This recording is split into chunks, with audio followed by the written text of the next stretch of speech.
Hello, everybody, and welcome to the 100-Year Real Estate Investor. We're your host, Jake and Gino, and this is the show dedicated to long-term personal financial engineering. Gino, how's it going? Looking sharp today. Looking good. I was just going to say I got dressed up for you and you're making fun of me. So that's okay. Do I look good for you So today? you don't understand the difference between a true compliment from a friend and making fun of you. So we're going to work on that after the show. But we have a very special guest today, so we do not want to delay. Our guest today is the CEO and founder of NNG. He has over 23 years of experience in residential and commercial real estate, and he's created strong passive income flows that attract investors from all over the globe. We're thrilled to have him here, and we're going to discuss his journey as an entrepreneur and real estate investor. So without further ado, Fuquan Bilal, welcome to the show. Thanks for having me, guys. Really appreciate it. I watch your podcast. It's a plum pleasing pleasure to be here with you guys. So, Dude, we got another alliteration junkie, so we're gonna fit right in here. That's fantastic. So let's get right into it. Let's hear a little bit about your story and how you got started in the business. Yeah, I mean, so in '99, I kind of jumped out the window and grew wings falling down, so to speak, as Les Brown always say. I worked in corporate, and a cousin of mine, we've always been like rivalry since we was younger. Who's making the most money? And at the time, I was a young kid making $85,000 a year in sales, and he did his first real estate deal within less than 6 months of being in business, made half my salary. Showed off the paycheck to me. I was a little jealous, so I started to shadow him around for the next couple of months, and I too was able to make that paycheck. And I immediately put my 2-week notice in, and from there, I've been on a real estate journey since '99. And I would say after I made that first paycheck, because I did not grow up with financial freedom, I'm not financial freedom, with financial literacy, right?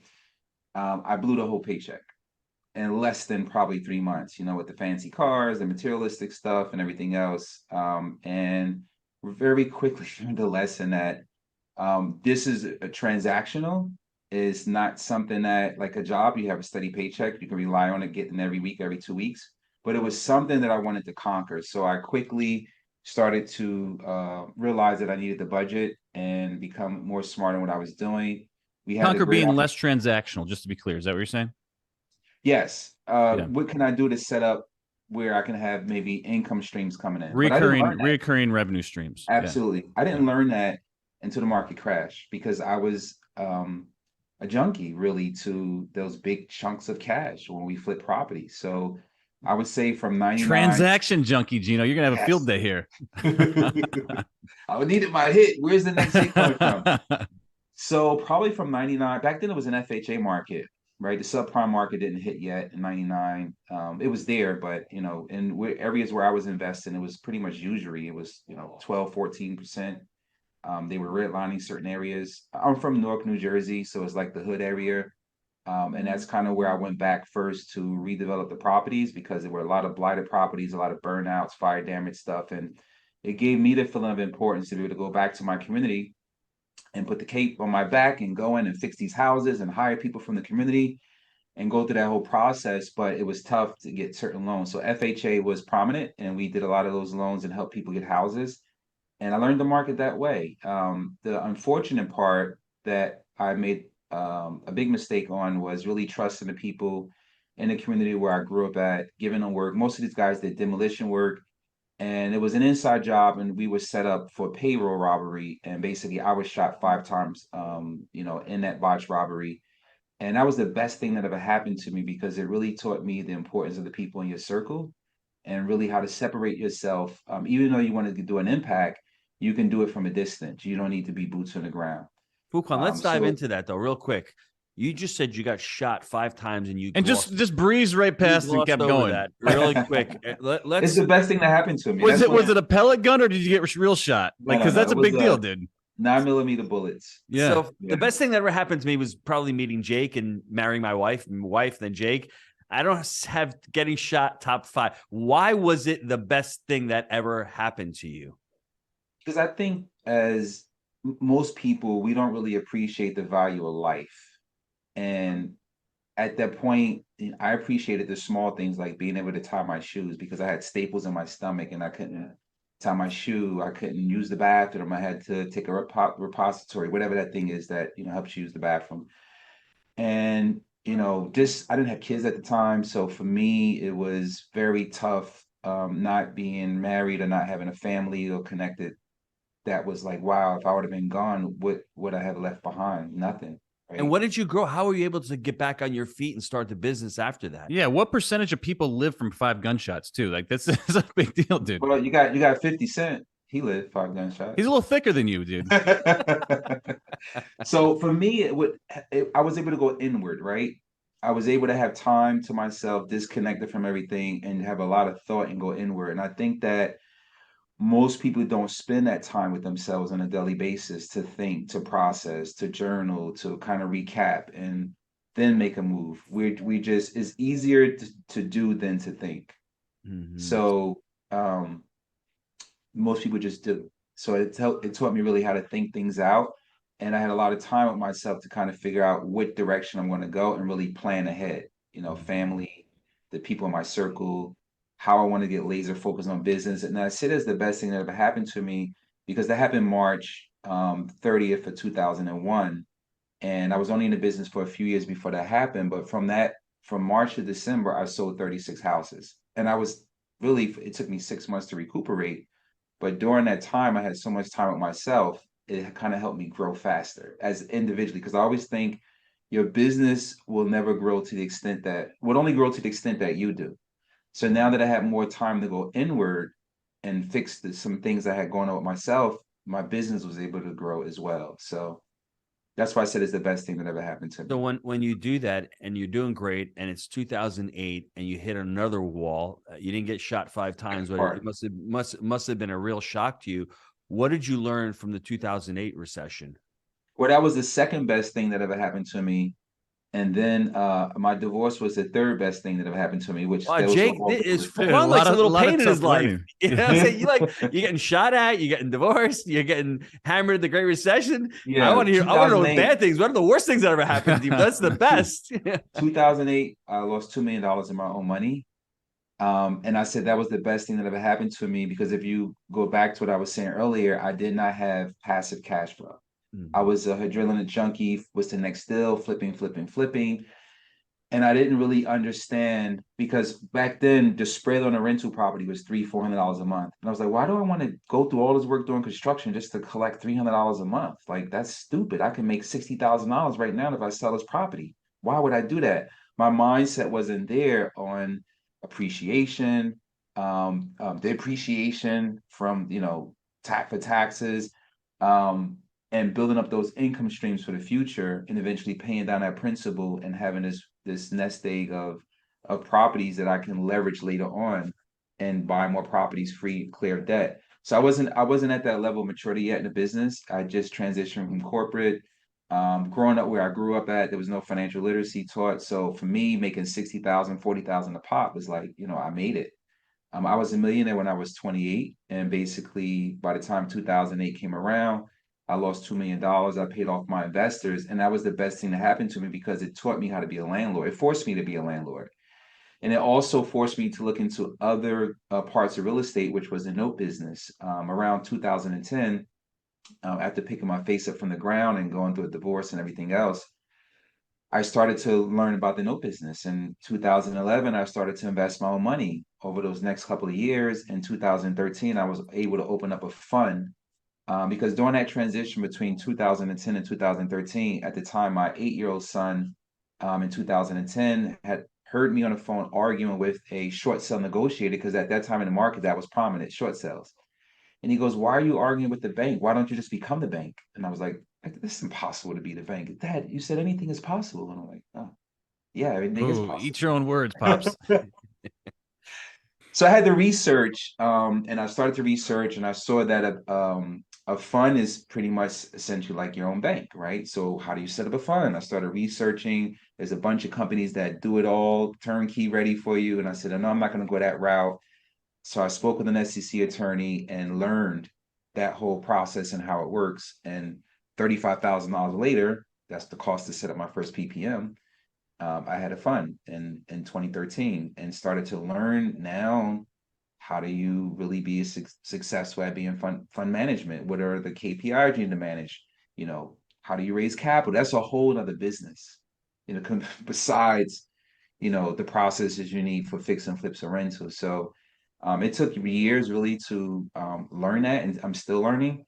But I'm on my sixth fund now, and I'm grateful that 2008 happened because it kind of forced me to do something else and learn another skill set that no one that I know from my community where I grew up at is a fund manager. So for That's the usually listeners like, out there, I don't want them to have to go out and get shot. I don't want to have them to go out and lose $2 million to learn the principles. It can be easier than that. Yes, and it Right. should be that smart people learn from their mistakes. Jake, Gino, and Fuquan are real smart because we made some pretty big mistakes we've learned. Wise people learn from others' mistakes. That's why you listen to podcasts like this. You may have to go through those trials and tribulations, but I don't think you have to, because if you listen to Fuquan's words, those are words of pain. Being shot not once, 5 times.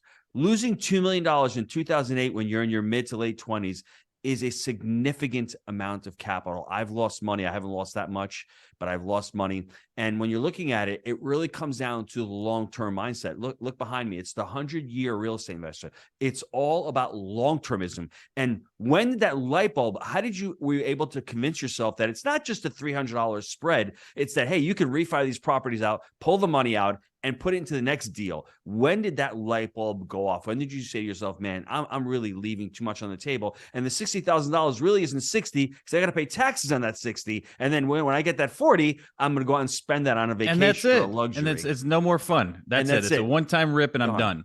Yeah. Yeah, So I would say the light bulb went off when I changed my circle and I started to hang around wiser people and people that was in a business long enough, and they started to educate me and say, hey, I own a portfolio of 100 properties.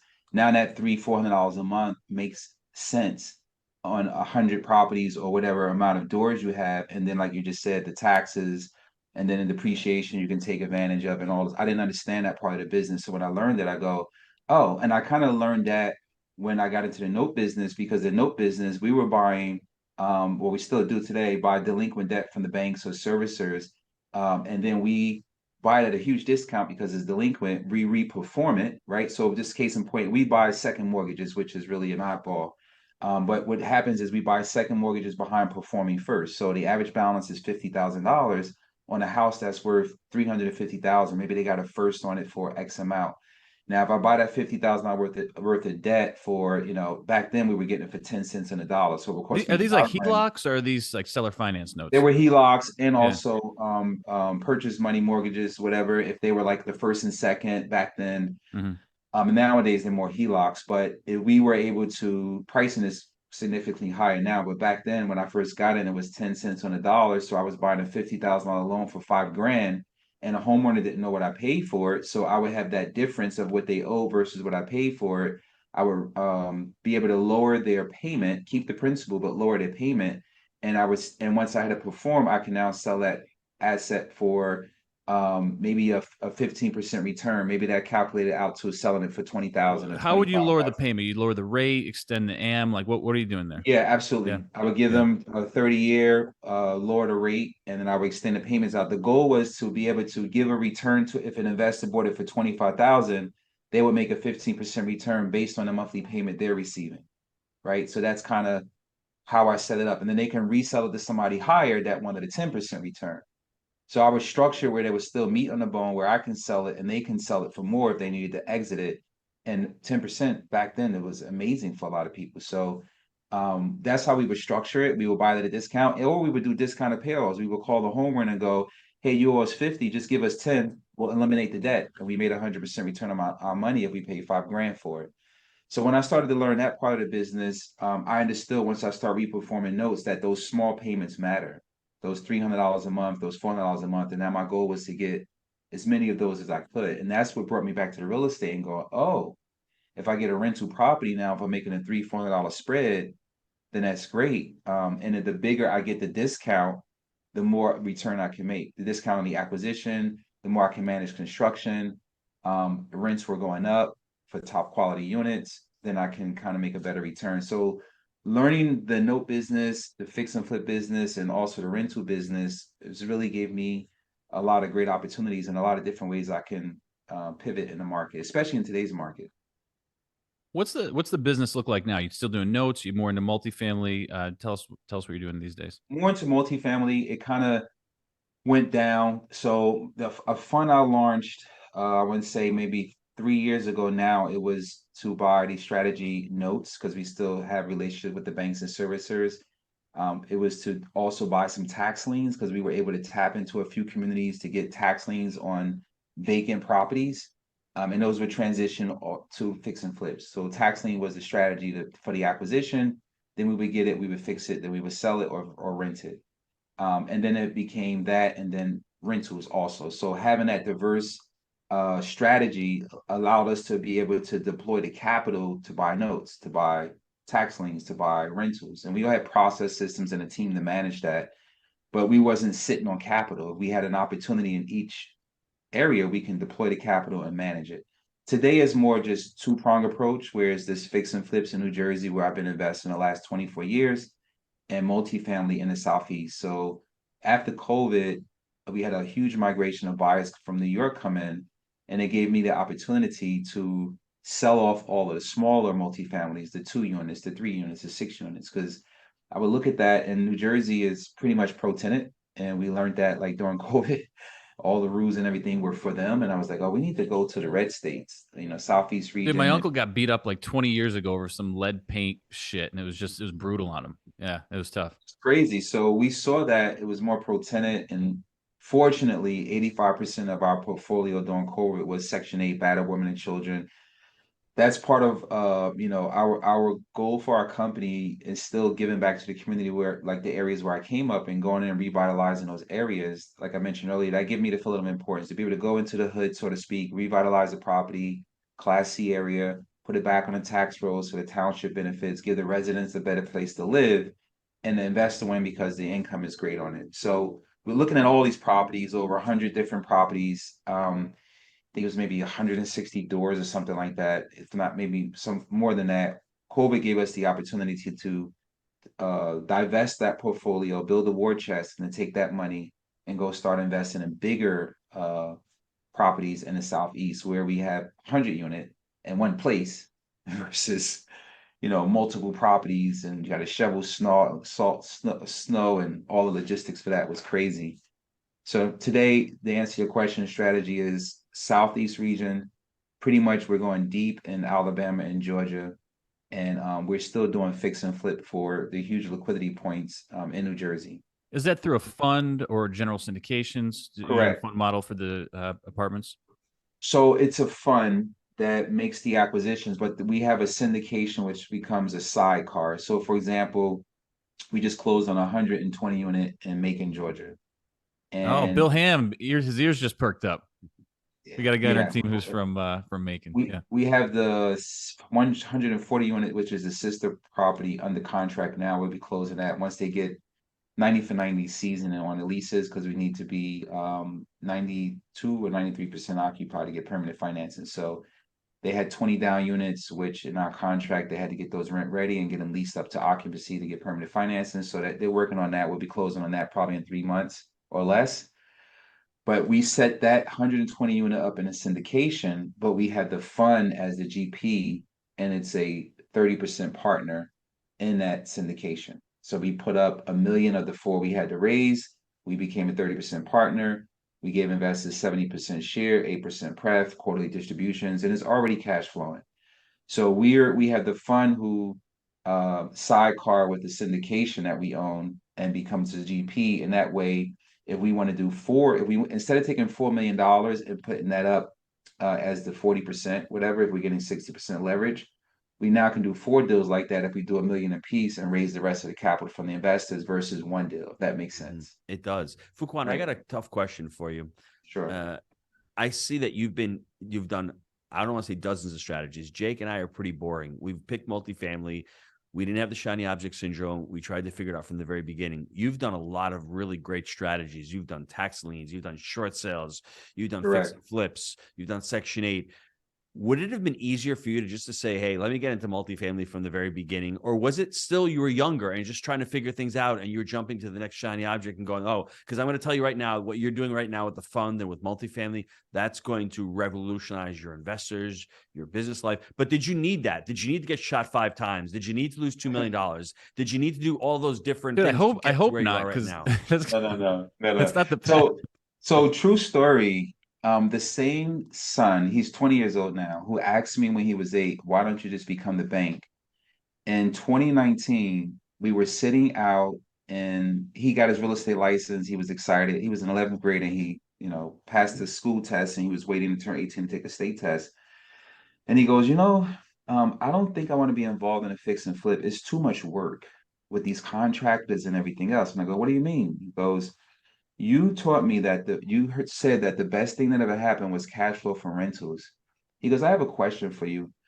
Why are you not doing a big apartment building, multifamilies? Why are you buying these little 2-family, 3-families, and you're dealing with all of that stuff? It Why seems don't like you a parable, but the son is the wise one, and he just keeps asking the questions to the dad. Right? You got to write this Right. book, dude. Yeah. And then my son came to me and he told me, "What are you doing, dude?"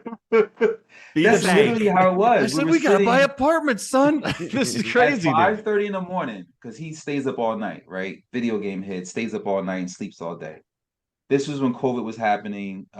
He had asked me this question. No, it was 2020. Actually, he asked me this question. No, in 2019, before COVID. We were sitting in the backyard, 5:30 in the morning. I get up early, super early. He's out in the backyard. I'm like, what are you doing? I'm just thinking, okay, I guess he was going through girl problems, whatever. He couldn't sleep. That's what I put it to. So we're talking, and he asked me the question. I start to think, yeah, why am I not doing that? Why am I? He's like, I think you're playing too small. And I was like, dude, that hurts coming from your son. Yeah, Holy right? shit. It was awakening though. I was like, he was right. Wow. So Dude, my son never around tells me that. 2019, I started to really look at the multifamily stuff, and I had to decide which market I want to go into. And at first, I was like, Ohio. I'm going to go to Ohio because things were dirt cheap there, and I can buy up everything. And it's one of those communities like where I come from, in Cleveland, and I can go there and make a difference. And I flew out to Ohio and started looking at stuff, and I was like, wow, this is not where I want to be. This is not, it has to be something better. And I started to research, and I went back to where do we have the most relationships at from our note business? Where do we had boots on the ground, realtors, attorneys, and everything else? And I pinpointed the Southeast region is where we have most of our resources. I have family in Atlanta. So I started to go down there and investigate in 2019. And I started to, watch podcasts and do a lot of stuff and just started to create those relationships. And it just grew from there. Mm-hmm. And we purchased our first 95 unit in 2021. It was July, I think it was March or April of 2021. We purchased a 95 unit by Birmingham, and then it just snowballed from there. We purchased a 64 unit. We closed 240 units. We just closed on 120 units. So it's starting to grow. And I'm glad that I picked the Southeast because there's a lot of great opportunities down there.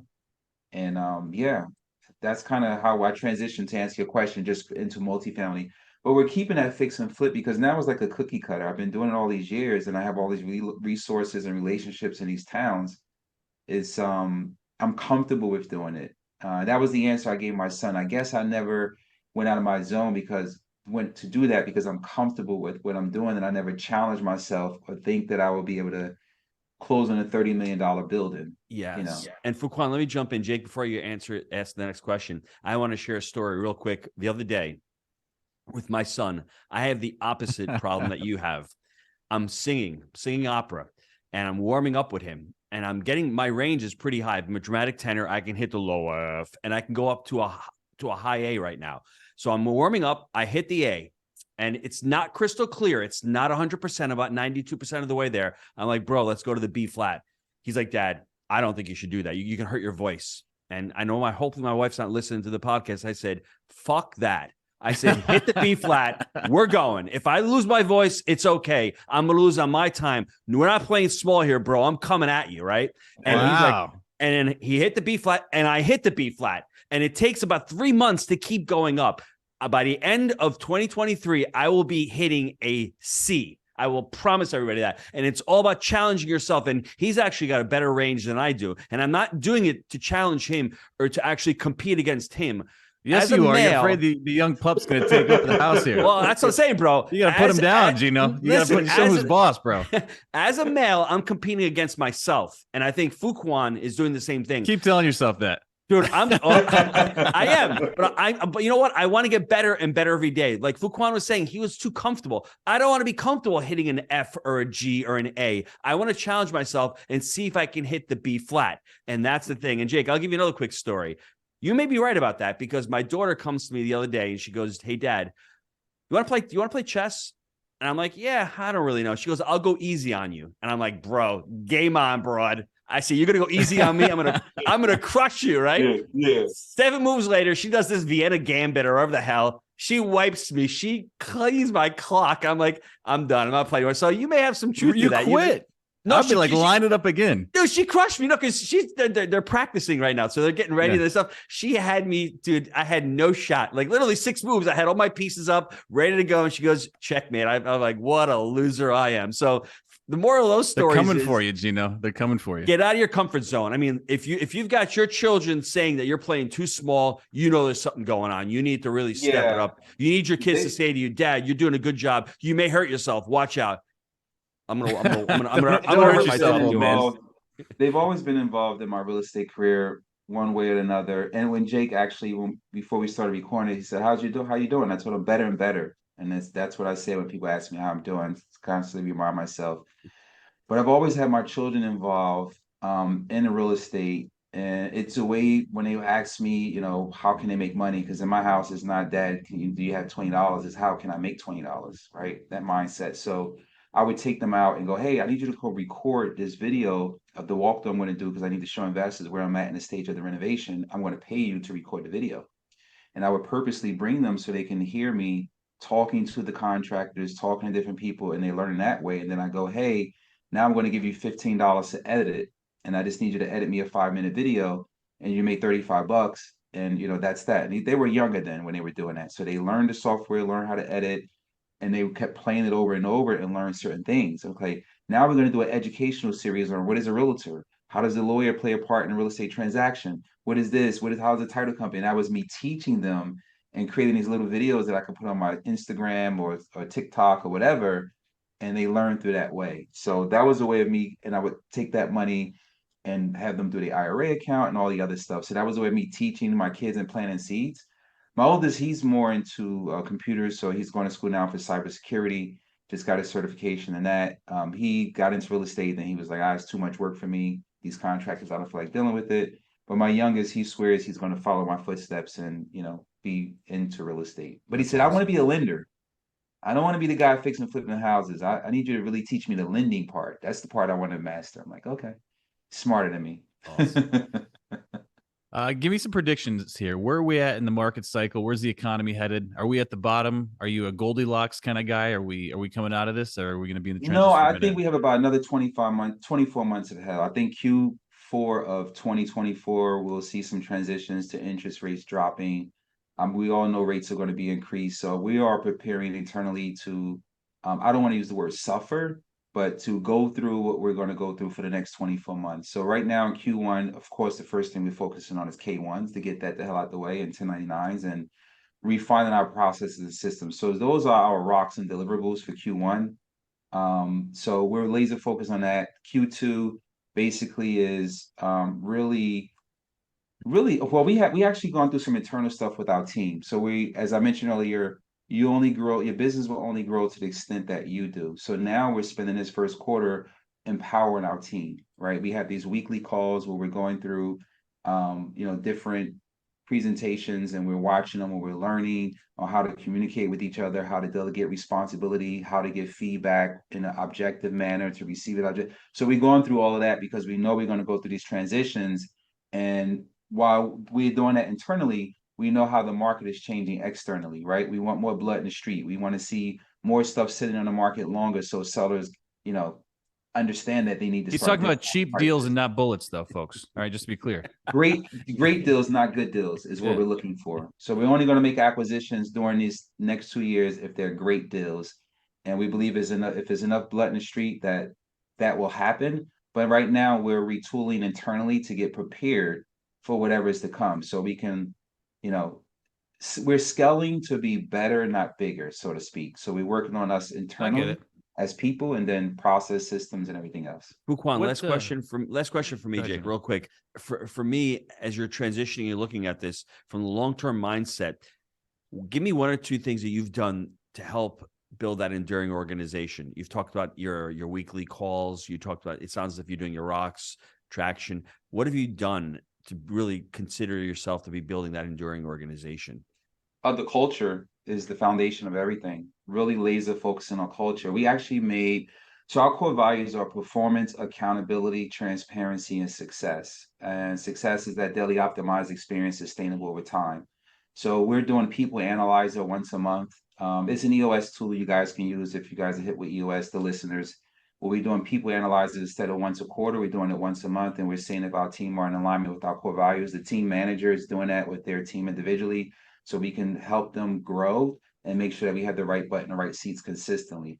And we're making sure that, if they're meeting that performance, accountability, transparency, if they're in alignment with those core values, are they having success? And we believe if they have those three core values in line, then they will have that daily optimized experience. And that brings the culture, the fun to come to work, excited to come to work, wanting to share and learn.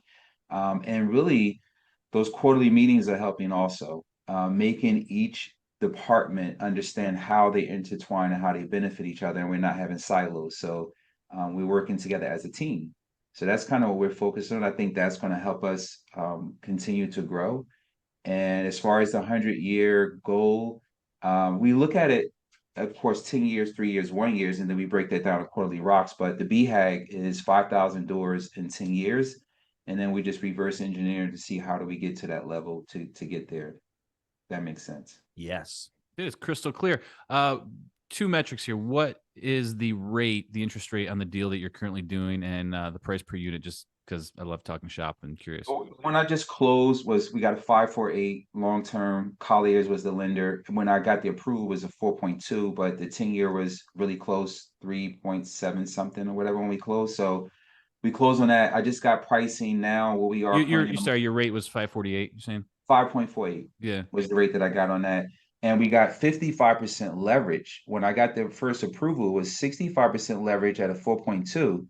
And as we got closer to closing, the 10-year jumped. And by the time we closed on it, it was 5.48 with 55% leverage. So I had to get back on the bike and raise another $1 million to close the deal. So the next deal now, the one that we're waiting for 90 for 90, I just got pricing updated on Monday. And of course, we would never go short-term bridge, but bridge had the highest leverage. It was 75% at 9.2% interest rate. And it was just crazy. It just didn't make sense. I didn't look to the left side of the column. It was like, no, this is a market for long-term debt only. Long-term was 5.5. And then I looked at also seller, not seller financing. I looked at the assumption because the loan is assumable, but it has defeasance, as a defeasance clause, and I have to look at that because I won't be able to get any supplemental income if I assume the loan.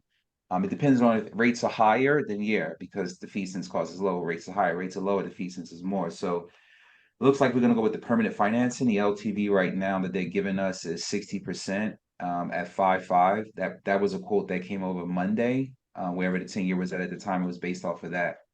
So that's kind of what we're looking at now for future leverage. Who knows where we'll be at in April?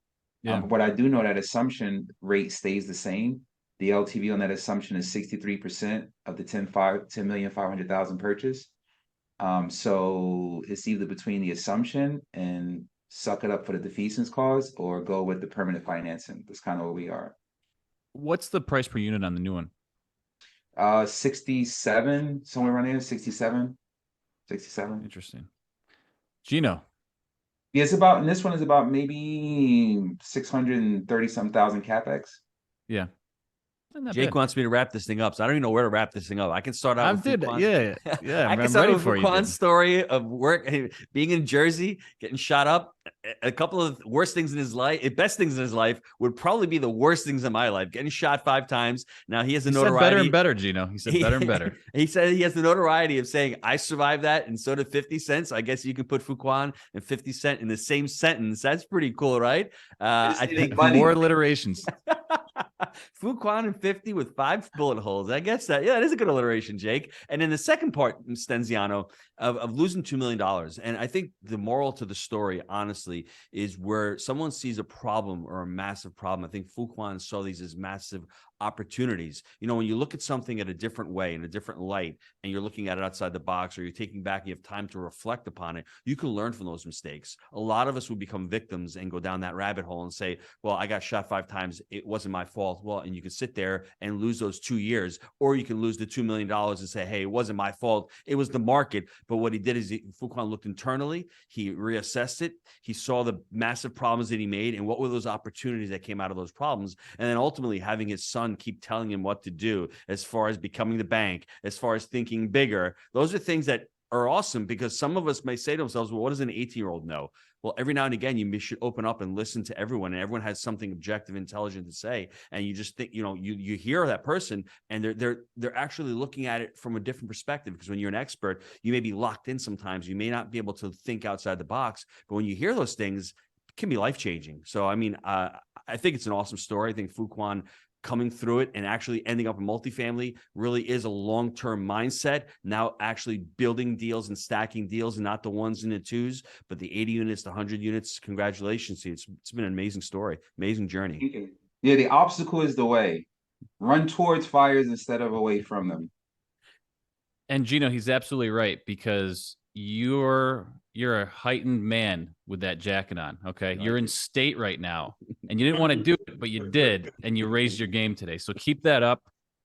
Gang, as always, we believe in buying deals for the long term. Think in decades. I'm Jake. He's the G Daddy. We make it happen. We'll see you next time.